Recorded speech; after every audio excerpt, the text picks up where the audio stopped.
70 साल के Vladimir Putin 25 साल से रूस के राष्ट्रपति, आज की ग्लोबल पॉलिटिक्स में भारत के सबसे बड़े तरफदार।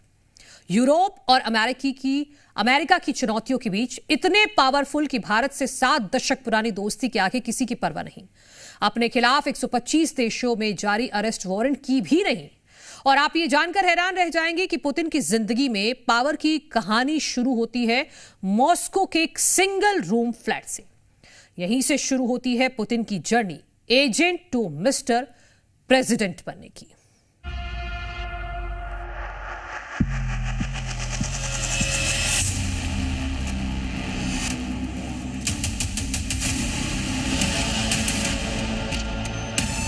स्कूल के Putin,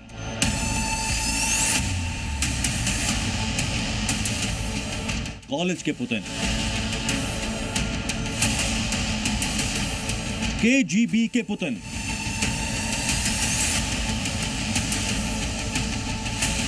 mayor Putin,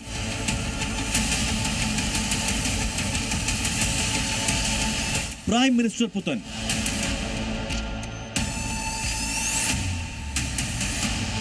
president Putin.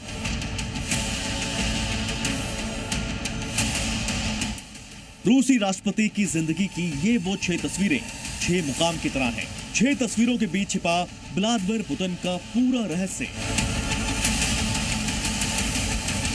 Putin जितने दिखते हैं उससे कहीं ज्यादा छिपे हैं उनके वो राज। इन 6 तस्वीरों में कैद करीब 4 दशक के फासले के बीच। जो पुतिन के ये रहस्य समझ जाएगा उसे पता चल जाएगा पुतिन इतने आक्रामक क्यों है।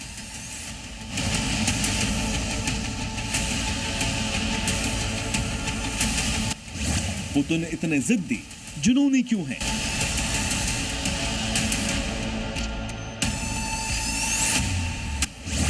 पुतिन किसी से डरते क्यों नहीं?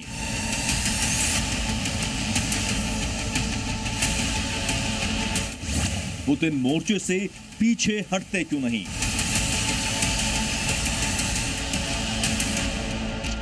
पुतिन का यह अडिग रुख बाकी दुनिया के लिए रहस्य के दायरे में ही रहा। इस दौरान सोवियत रूस टूट रहा था, बिखर रहा था, लेकिन पुतिन की जिंदगी में पावर बैलेंस उन्हें लगातार सत्ता की सबसे ऊंची कुर्सी की तरफ धकेल रहा था। तब पुतिन रूसी खुफिया एजेंसी केजीबी के अफसर हुआ करते थे। आसान भाषा में कहें तो एक एजेंट। 1991 में बिखरा सोवियत रूस, पुतिन ने छोड़ी केजीबी की नौकरी। केजीबी रूस की खुफिया एजेंसी है, इसमें बतौर एजेंट बहाल हुए थे व्लादिमीर पुतिन। दरअसल जासूस की जिंदगी पुतिन को युवा दिनों से ही आकर्षित करती थी। केजीबी में भर्ती होना पुतिन की जिंदगी का एकमात्र लक्ष्य था। एक केजीबी एजेंट के रूप में खुद को तैयार करने के लिए पुतिन के पास संसाधन नहीं थे। यूं कहिए कि खाने पीने और दूसरी तैयारियों के लिए भी पैसे तक नहीं थे। लेकिन उस संघर्ष और जुनून में कुछ ऐसा था जो उन्हें लड़ने, मारने और जीतने के लिए प्रेरित कर रहा था।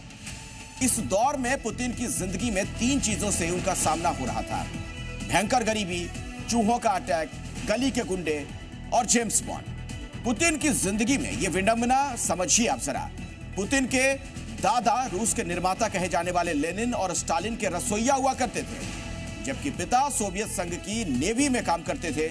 लेकिन 70 के दशक तक परिवार में गरीबी इतनी हो चुकी थी कि लेनिनग्राद के उस सिंगल रूम फ्लैट में भूख और चूहों के संक्रमण से 2 भाइयों की मौत तक हो चुकी थी। अब बचे पुतिन, तो घर में चूहों का खतरा अभी था, तो बाहर स्ट्रीट फाइटर्स की चुनौती। पुतिन अक्सर बुली किए जाते थे। पुतिन ने सबसे पहले इनसे लड़ना सीखा और अंत तक जेम्स बॉन्ड की फिल्मों जैसा कुछ करिश्माई करने का सपना जिंदा रखा।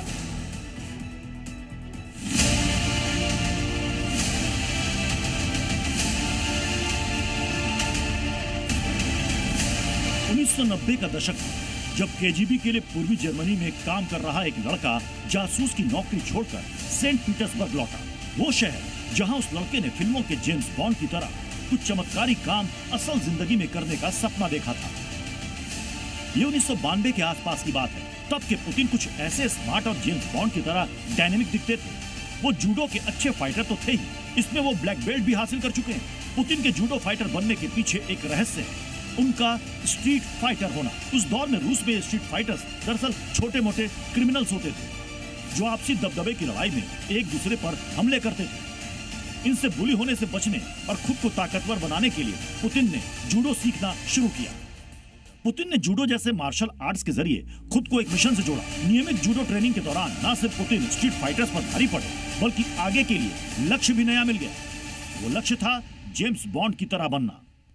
रूसी जासूस बनने का ख्याल दरअसल युवा पुतिन को जेम्स बॉन्ड सीरीज की मूवीज देखकर आया था।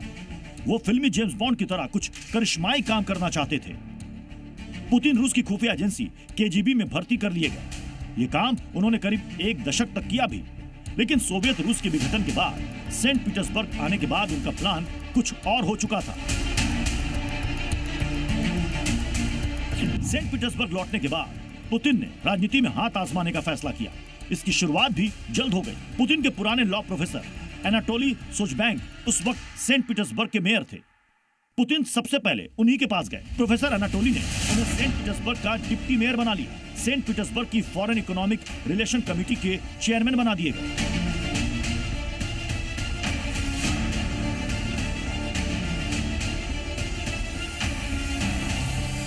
सेंट पीटर्सबर्ग की लोकल पॉलिटिक्स से चर्चा में आए पुतिन तब के राष्ट्रपति बोरिस येल्त्सिन की कोर टीम में शामिल हो गए। तब सोवियत रूस 15 टुकड़ों में बटा था। पुतिन कहते हैं कि उनकी मुहिम इसी को एक करने की थी। इसे नाम दिया नोवा रूस। नोवा रूस की परिकल्पना पुतिन ने रूसी भाषा और संस्कृति के आधार पर की है, यानी सोवियत रूस से अलग हुए वो देश जहां रूसी भाषा बोली जाती है। भाषा के साथ रूसी संस्कृति और परंपराओं का पालन किया जाता है। पुतिन चाहते हैं कि पुराने सोवियत के वो सभी देश फिर से एक हों।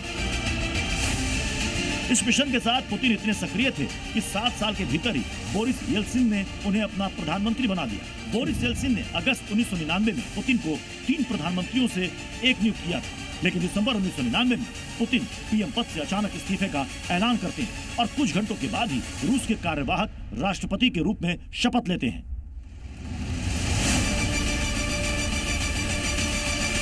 पुतिन ने राष्ट्रपति बनने के बाद रूस के कानून में व्यापक बदलाव किए। सबसे अहम, प्रेसिडेंट के बचाव के लिए एक ऐसा कानून जो बोरिस येल्त्सिन एंड फैमिली को भ्रष्टाचार और अपराध के किसी भी मामले में मुकदमे और सुनवाई के दायरे से बाहर रखता था। इसके बाद वक्त आता है साल 2008 का। पुतिन तीसरी बार राष्ट्रपति नहीं बन सकते थे, ऐसा रूस के संविधान में नहीं था, लेकिन अपने नोवा रूस प्लान के लिए पुतिन का पावर में बने रहना जरूरी था। पुतिन 2008 में प्रधानमंत्री बने और उसके बाद 2012 में फिर राष्ट्रपति का चुनाव जीते। 2018 में पुतिन इतने पॉपुलर हुए कि उन्हें रिकॉर्ड 76% वोट मिले। इस लोकप्रियता के साथ 2020 में उन्होंने रूस के संविधान में ऐसा फेरबदल किया कि दुनिया हैरान रह गई। नए कानून के मुताबिक पुतिन 2036 तक रूस के राष्ट्रपति बने रहेंगे।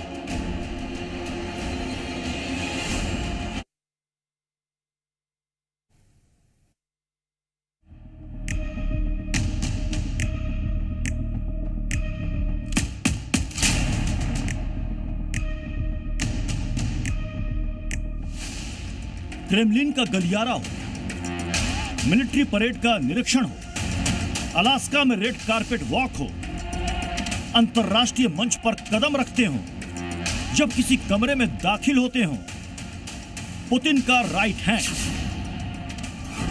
सामान्य व्यक्ति के हाथ की तरह मूव नहीं करता। क्यों सालों से यूरोलॉजिस्ट, जासूस और बॉडी लैंग्वेज एक्सपर्ट्स पुतिन की इस अजीब चाल का विश्लेषण करते रहे हैं।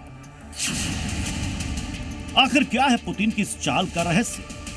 क्या यह पार्किंसन जैसी कोई बीमारी है, या फिर केजीबी की उस खौफनाक ट्रेनिंग का हिस्सा है जो आज भी पुतिन के जहन और शरीर से निकल नहीं पाई है? व्लादिमीर पुतिन का बायां हाथ सामान्य रूप से आगे पीछे झूलता है, लेकिन उनका दायां हाथ लगभग उनके शरीर से चिपका रहता है, स्थिर रहता है, जैसे राइट हैंड से किसी चीज को पकड़े हुए हों। एक्सपर्ट इसे गनलिंगर गेट मूवमेंट भी कहते हैं। गनलिंगर गेट चाल यानी वो चाल जो बंदूकधारी की चाल होती है। पुतिन की यह चाल हॉलीवुड फिल्मों के काउबॉय की तरह भी दिखती है, जो किसी भी पल अपनी कमर पर लटकी रिवॉल्वर को निकालने के लिए तैयार रहता है। लेकिन सच क्या है पुतिन की इस चाल का? कई थ्योरी है। पहली थ्योरी बचपन में पोलियो होने का, दूसरी थ्योरी स्ट्रोक आने का, तीसरी थ्योरी पार्किंसन बीमारी का, चौथी थ्योरी केजीबी के एजेंट होने का। लेकिन ये तमाम सिर्फ थ्योरी है। पुतिन के चलने के दौरान भले ही राइट हैंड मूव ना करता हो, लेकिन पुतिन जब दस्तखत कर रहे होते हैं, जब नोट्स ले रहे होते हैं, जब किसी से हाथ मिला रहे होते हैं, पुतिन का राइट हैंड सामान्य दिखता है। सवाल फिर घूम फिर कर वहीं पहुंच जाता है, पुतिन सामान्य आदमी की तरह क्यों नहीं चलते? क्यों उनका दायां हाथ हमेशा बॉडी से लगा रहता है? पुतिन के राइट हैंड की मिस्ट्री सुलझाने की कोशिश 2015 में पुर्तगाल, इटली और नीदरलैंड के न्यूरोलॉजिस्ट की एक टीम ने भी की। टीम ने पुतिन के दर्जनों वीडियो का विश्लेषण किया। शुरुआत में डॉक्टरों को लगा कि यह पार्किंसन रोग के शुरुआती लक्षण हो सकते हैं। पार्किंसन में अक्सर शरीर के एक हिस्से में अकड़न आ जाती है और हाथ का हिलना कम हो जाता है, लेकिन पुतिन के दूसरे वीडियो ने इस थ्योरी को खारिज कर दिया। जब दुनिया ने पुतिन को भालू की सवारी करते, साइबेरिया में शर्ट उतारकर मछली पकड़ते, फार्मूला 1 कार चलाते, घोड़े पर सवारी करते हुए, युद्ध अभ्यास में शिरकत करते हुए और बाघ को बेहोश करते हुए देखा। लेकिन पुतिन की चाल की पहेली अब भी अनसुलझी है। एक हाथ का आजाद झूलना और दूसरे का स्थिर रहना। व्लादिमीर पुतिन अपनी इमेज को लेकर बेहद सजग रहते हैं। पुतिन जूडो में ब्लैक बेल्ट है।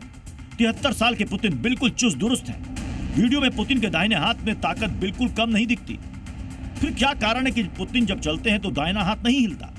पुतिन की बॉडी लैंग्वेज का विश्लेषण एक रिसर्चर की टीम ने भी किया और जो रिजल्ट आया वो हैरान करने वाला था, जिसका जवाब मिला। शीत युद्ध के दौरान सोवियत संघ की खुफिया एजेंसी केजीबी के पुराने ट्रेनिंग मैनुअल में केजीबी के एजेंटों को एक खास तरह की ट्रेनिंग दी जाती थी।